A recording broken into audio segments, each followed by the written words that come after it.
Dabhoi railway station પર foot over બ્રિજના કામમાં ઘોર વિલંબ, મુસાફરોની હાલાકી ચરમસીમાએ, તંત્ર સામે વ્યાપક રોષ.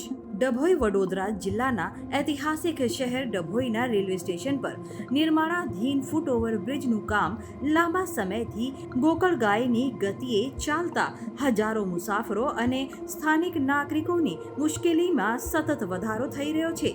આ અત્યંત મહત્વપૂર્ણ સુવિધાના વિલંબને કારણે ડભોઈ સ્ટેશન પર આવન જાવન કરનાર હજારો લોકોને ભારે હાલાકીનો સામનો કરવો પડી રહ્યો છે, જેનાથી ડભોઈની પ્રજામાં વ્યાપક રોષ જોવા મળી રહ્યો છે. તંત્ર દ્વારા આ મામલે તાત્કાલિક હસ્તક્ષેપ કરીને કામગીરી વહેલી તકે પૂર્ણ કરવામાં આવે તેવી ઉગ્ર માંગણી ઉઠી છે. લાંબો અને કષ્ટદાયક રસ્તો, સમય અને શક્તિનો વ્યય. ફૂટઓવર બ્રિજનું કામ અધૂરું હોવાથી મુસાફરોને પ્લેટફોર્મ પર પહોંચવા માટે હાલમાં રેલવે ઘરનાળા સબવેની અંદરથી થઈને લાંબો અને થકવી નાખે તેવો ફેરો ફરીને જવું પડે છે.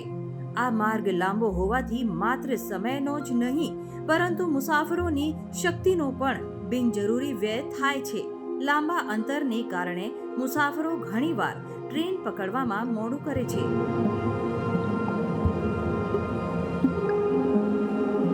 આ સમસ્યા ખાસ કરીને વયોવૃદ્ધ, બીમાર વ્યક્તિઓ, વિકલાંગો અને વધારે સામાન ધરાવતા મુસાફરો માટે એક અસહ્ય પીડા બની ગઈ છે.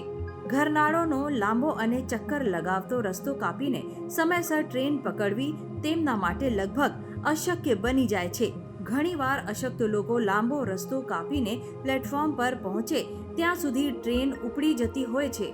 આ લાંબા અંતરને કારણે ઘણીવાર અશક્ત લોકો ટ્રેનમાં ચઢી પણ શકતા નથી, જેનાથી તેમને ના છૂટકે પોતાની મુસાફરી રદ કરવી પડે છે અથવા પારાવાર મુશ્કેલી વેઠવી પડે છે. સલામતીની દૃષ્ટિએ પણ આ લાંબો અને અસુરક્ષિત માર્ગ ચિંતાનો વિષય છે. પ્રજાની એકસૂર માંગ. વહેલી તકે સુવિધા પુનઃ સ્થાપિત કરો. ડભોઈ શહેર અને આસપાસના ગ્રામ્ય વિસ્તારના લોકોની તંત્ર અને રેલવે વિભાગ પાસે એક જ અપેક્ષા છે કે આ રેલવે ફૂટઓવર બ્રિજનું કામ યુદ્ધના ધોરણે પૂર્ણ કરવામાં આવે. ફૂટઓવર બ્રિજ ચાલુ થવાથી મુસાફરો અને પ્લેટફોર્મ પર અવરજવર કરતા લોકોને સીધો અને સરળ રસ્તો મળી રહેશે, જેનાથી તેમનો સમય અને શક્તિ બચશે. ખાસ કરીને વયોવૃદ્ધ અને અશક્ત લોકો સરળતાથી અને સમયસર ટ્રેનમાં સવાર થઈ શકશે અને તેમની હાલાકીનો અંત આવશે.